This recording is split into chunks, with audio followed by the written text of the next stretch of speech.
Dans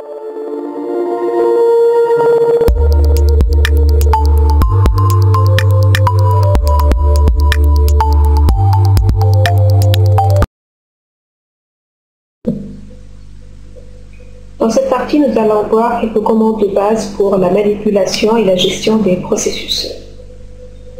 Un processus sous Linux, c'est un programme ou une instance d'un programme en cours d'exécution. Il est caractérisé par un certain environnement, par les ressources qu'il occupe dans le système, les ressources mémoire, éventuellement, et il a toute une identité. Un processus est caractérisé par un ensemble d'informations, parmi lesquelles nous avons le PID, qui est un numéro unique attribué pour chaque processus, le PPID, ou Parent Process ID, et le numéro du processus père, c'est le processus qui a créé le processus courant.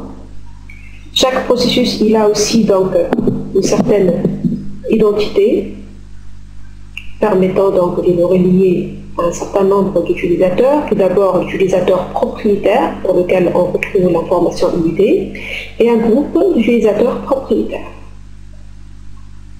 Chaque processus, il occupe un certain nombre de ressources dans le système, parmi lesquelles nous avons des ressources mémoire, nous avons le temps CPU, nous avons aussi des tables de référence des fichiers actuellement ouverts et utilisés par le processus courant.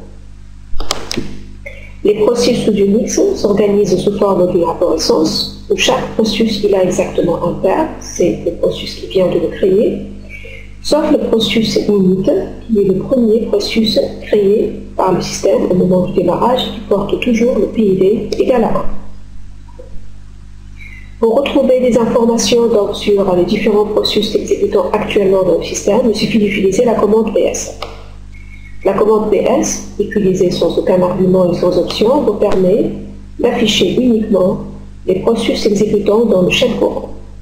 Si vous voulez avoir un affichage complet avec la liste de tous les processus actifs dans le système, même ceux appartenant à d'autres sessions ou ceux exécutés par d'autres utilisateurs, vous avez la possibilité d'utiliser, d'ajouter soit l'option "-a" majuscule, soit deux options "-ef".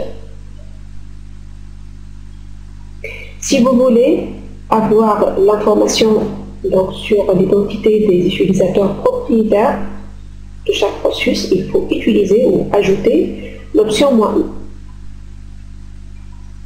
Si vous voulez donc retrouver toutes les instances d'une commande particulière, par exemple ici la commande "-vi", il suffit d'utiliser donc les options "-f", "-c" suivies par le nom de la commande. Et ainsi vous allez restreindre l'affichage aux lignes, autrement dit donc au processus qui exécute la commande "-vi".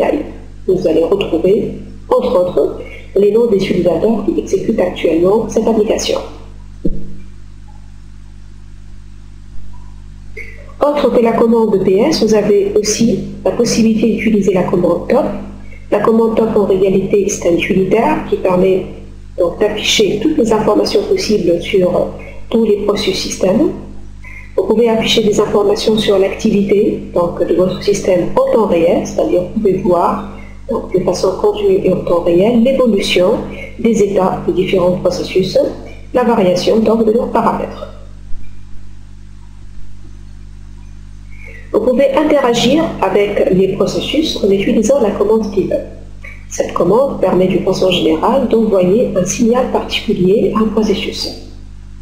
Un signal est une fonction système qui permet donc, de changer le fonctionnement d'un processus. Pour afficher la liste de tous les signaux connus, vous pouvez utiliser l'option "-l".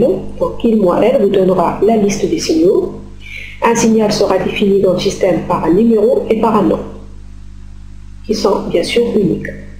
Exemple de signaux, vous avez donc le signal 1. C'est un signal donc, qui vous permettra éventuellement donc, de garder des processus donc, actifs, même si vous réalisez une déconnexion de la session courante. Le signal 9, c'est un signal donc, très utilisé, c'est un signal auquel correspond le nom logique PIL. Ce signal permet d'arrêter de façon inconditionnelle et immédiatement un processus donné. Le signal 15, c'est un signal aussi de terminaison. mais c'est un signal qui va demander à un processus de s'arrêter proprement, autrement dit, donc de libérer tout d'abord tous les processus, de finaliser son traitement d'une façon ordinaire.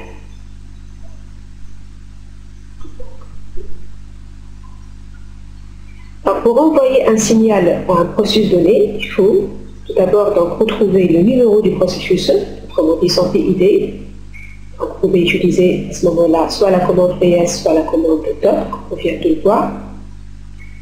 Donc, faites appel à la commande kill, suivi par le numéro du processus, suivi par tirer le numéro du signal, ou bien le nom du signal, suivi par le numéro du processus.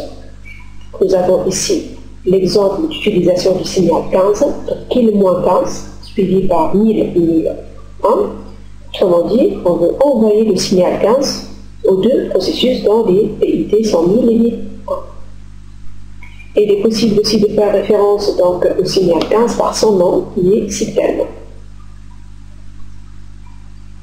La première commande, premier exemple, nous avons ici kill 1000 et 1001, permet d'envoyer par défaut le signal de terminaison au processus de numéro 1000 et 1001.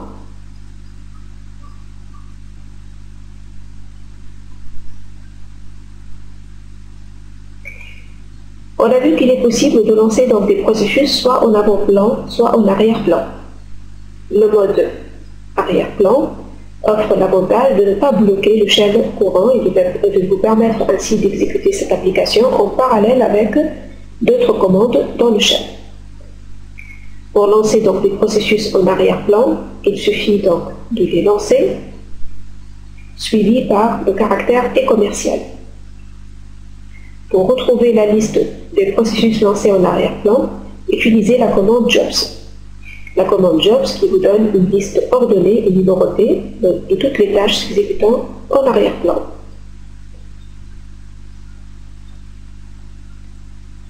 Pour manipuler donc des commandes et pour modifier le mode d'exécution d'une application donnée, si vous avez une application que vous avez lancée donc en avant-plan, par exemple ici l'application Firefox qui est une application graphique, vous pouvez la suspendre momentanément grâce à la séquence clavier CTRL-Z. La commande BG va vous permettre donc de retrouver quelles sont toutes les commandes éventuellement en arrière-plan ou suspendues. Vous allez retrouver à ce moment-là donc le nom de cette commande avec le numéro qui lui correspond. Et vous pouvez par la suite donc la relancer éventuellement en avant-plan ou bien en arrière-plan en utilisant BG ou bien FG pour 101. 1 étant ici le numéro correspondant donc à cette tâche.